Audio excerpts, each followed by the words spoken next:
할렐루야, 찾아가는 설교 오해선 목사입니다.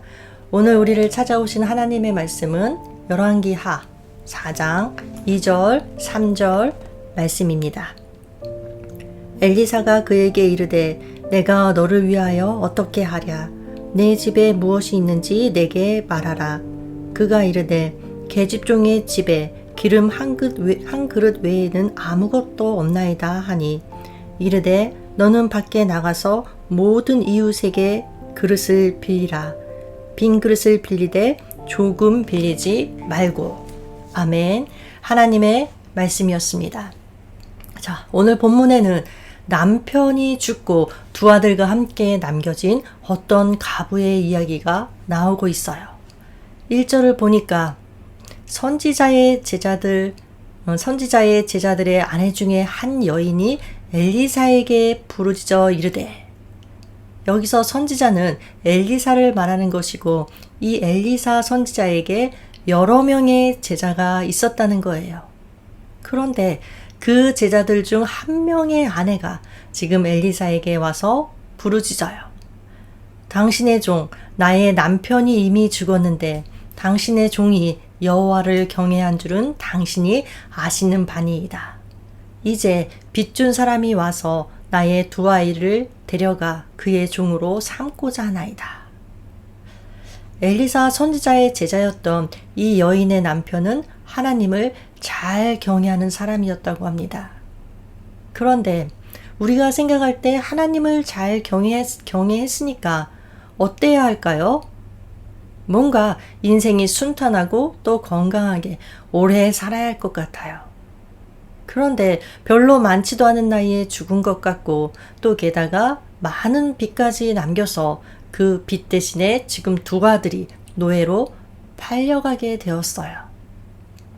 우리는 흔히 생각하기를 하나님을 믿으면 하나님께서 우리의 모든 것을 책임져 주시고 만사를 형통하게 해 주실 것으로 생각하죠. 우리가 전도하는 장면을 생각해 보면 더욱 분명해져요. 보통의 성도들이 다른 사람에게 전도할 때 이렇게 말하죠. 예수 믿으면 이 땅에서도 복을 받고 천국에 들어가 영생을 누립니다. 그러나 여러분, 현실을 보세요. 과연 그런가요? 오히려 그렇지 않은 경우가 더 많을지도 모르겠어요. 하나님을 진실하게 믿는데도 경제 사정은 조금도 나아지지 않고 고생하다가 일찍 세상을 떠나는 사람이 있는가 하면 하나님을 믿기 전보다 더 큰 어려움에 처하는 사람들도 분명히 있어요. 이럴 경우 많은 사람들이 신앙의 회의를 갖기도 하고 심지어는 믿음을 버리는 일까지도 있어요. 그런데 여러분, 하나님께서는 우리에게 어떤 역경도 없다거나 시험거리가 없는 그런 삶을 살아갈 것이라고 약속하신 적이 없어요. 하나님께서 우리를 부르신 궁극적인 이유는 무엇이냐 하면 우리를 통해 하나님께서 영광을 받으시고 또한 장차 이 세상에서 누리는 것과는 비교할 수 없는 천국의 영광을 누리도록 하기 위함이에요. 물론 하나님은 이 땅에서도 우리가 복을 누리며 살아가게 하실 수 있어요. 그러나 하나님은 그러한 세속적인 복을 궁극적인 것이라 말씀하지 않으신다는 사실이죠. 그래서 비록 하나님을 믿고 또 하나님의 보호와 축복의 약속이 있다 할지라도 우리는 어떠한 자세를 취해야 하는가? 우리에게 이해 못할 역경이 찾아올 수 있음을 인정해야 해요. 인정해야만이 어떤 일을 만나든지 하나님을 의지할 수 있고 믿음 안에서 난간을 헤쳐나갈 수 있습니다. 신앙이 좋은 사람들도 극한 시련을 만나게 되면 하나님을 원망하는 것을 우리가 보게 되죠. 왜냐하면 하나님께 대한 믿음을 배신당했다고 생각하기 때문이에요. 사실 하나님을 위해 자신의 모든 것을 바쳐서 헌신했는데 돌아오는 것이 역경뿐이다. 자, 우리 인간적인 입장에서 보면 하나님을 원망하는 것이 어쩌면 자연스러운 이치예요. 그러나 오늘 본문에 나오는 이 여인을 볼까요? 선지생도의 미망이는 하나님을 원망하지 않고 하나님의 사람인 엘리사에게 나와 있는 상황 그대로 부르짖었어요. 이때 여인에게 엘리사는 내가 너를 위하여 어떻게 하랴? 내 집에 무엇이 있는지 내게 고하라. 그러자 가보는 계집종의 집엔 한 병 기름 외에는 아무것도 없나이다. 여러분, 여기에서 주목해야 할 것. 이 여인과 같은 상황에 놓이게 되면 사람들은 자신에게는 아무것도 없다고 말하기가 쉬워요. 아니면 하나님께 부르짖는다 할지라도 하늘에서 돈다발을 뚝 떨어뜨려 달라고 부르짖을 거예요.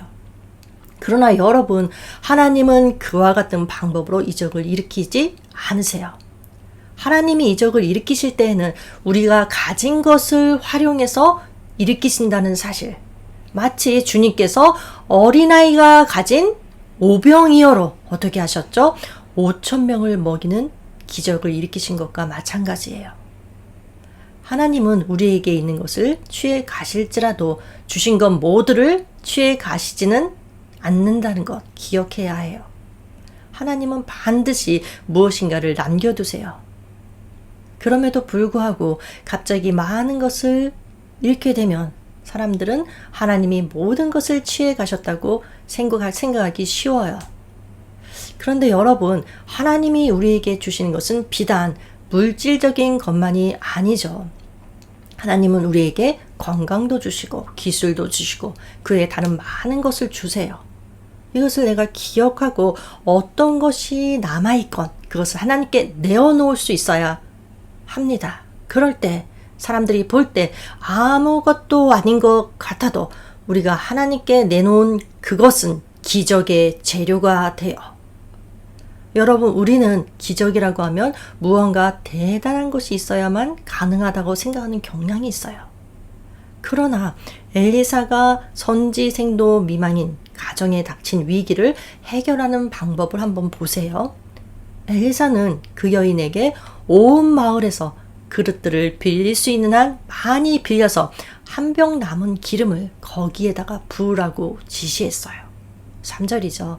너는 밖에 나가서 모든 이웃에게 그릇을 빌리라. 빈 그릇을 빌리되 조금 빌리지 말고. 성도 여러분, 여러분이라면 이러한 지시를 받았을 때 어떻게 하시겠어요? 그 지시에 그대로 순종하는 것은 쉬운 일이 아니에요.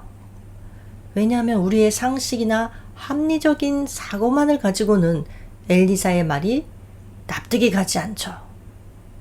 엘리사의 지시가 이행하기 어려운 것이어서가 아니에요. 그릇을 빌려서 그 그릇에 기름을 붓는 것, 뭐 그리 어려운 일이겠어요. 그러나 우리의 합리적인 사고로는 도저히 이해하기 어렵다는 거예요. 그렇다면 여러분, 빈 그릇을 준비한다. 어떤 의미일까요? 먼저 그릇을 볼게요. 그릇은 그릇 그 자체로는 아무런 의미가 없어요. 무엇인가로 채워져 있어야만 그릇으로서의 그 의미가 있어요. 밥이 채워져 있으면 무엇이 되죠? 밥그릇이 돼요. 물이 채워져 있으면 물그릇이 돼요. 그러니까 결국 그릇이란 내가 채우기를 원하는 그 무엇, 내가 기대하고 원하는 바, 비전이 곧 빈 그릇이 되는 거예요. 그리고 그 빈 그릇을 채우시는 분은 누구신가? 하나님이시다.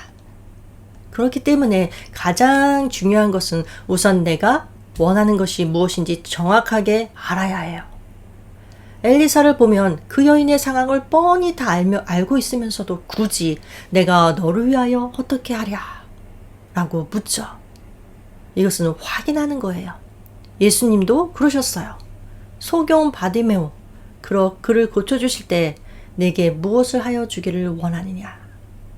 그러자 바디메오는 주여 보기를 원하나이다.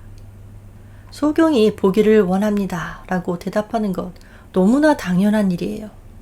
그럼에도 불구하고 예수님은 소경 바디메오가 스스로 그릇을 만들 때까지, 다시 말하면 스스로 원하는 것이 무엇인지, 기대하는 바가 무엇인지를 정확하게 알고 표현하기를 원하신 거예요.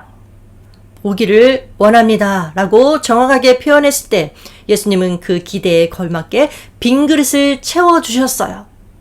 사람들은 되게 자기에게 필요한 것이 무엇인지 안다고 생각하지만 실제로는 많은 사람들이 자기가 원하는 것이 무엇인지 잘 몰라요. 아니면 안다 할지라도 정말 자기에게 꼭 필요한 것이 무엇인지 정확하게 아는 사람은 그리 많지 않다는 거예요. 그래서 힘들어하는 사람들에게 정확히 무엇을 원하는지 이렇게 묻게 되면 그저 막연하게 힘들다, 어렵다 하면서 푸념해요. 또 알긴 아는데 잘못 아는 경우도 있죠. 사도행전 3장의 성전 미문에 앉아서 구걸하는 안진뱅이 거지가 있어요. 그가 지나가던 베드로와 요한을 보고 기대했던 것, 원했던 것은 무엇이었죠? 동전 몇 푼이었어요.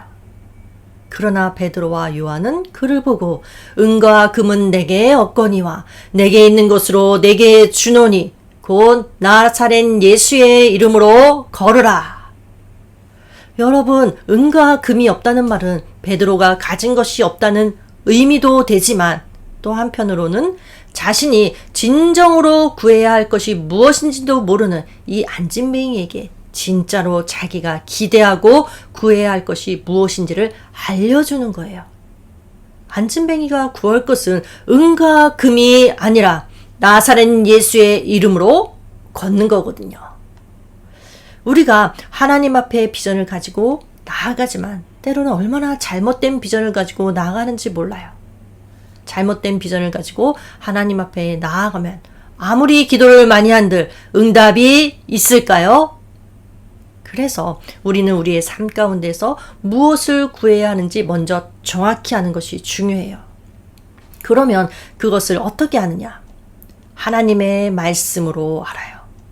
하나님은 마땅히 빌 바를 알지 못하는 우리를 대신해서 간구해 주시기 때문에 하나님의 말씀을 많이 듣고 많이 읽고 많이 묵상하고 그것을 내가 약속으로 딱 붙들면 그것이 곧 빈 그릇이 되어 그것이 그릇이 되어 약속이 되고 비전이 되어 하나님은 우리에게 무한대로 주실 수 있는 분이시죠.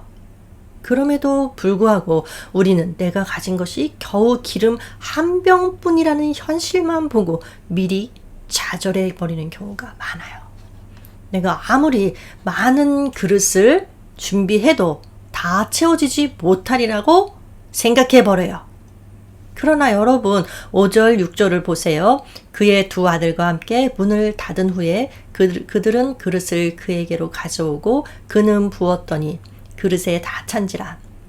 여인이 아들에게 이르되 또 그릇을 내게로 가져오라 하니 아들이 이르되 다른 그릇이 없나이다 하니 기름이 곧 그쳤더라.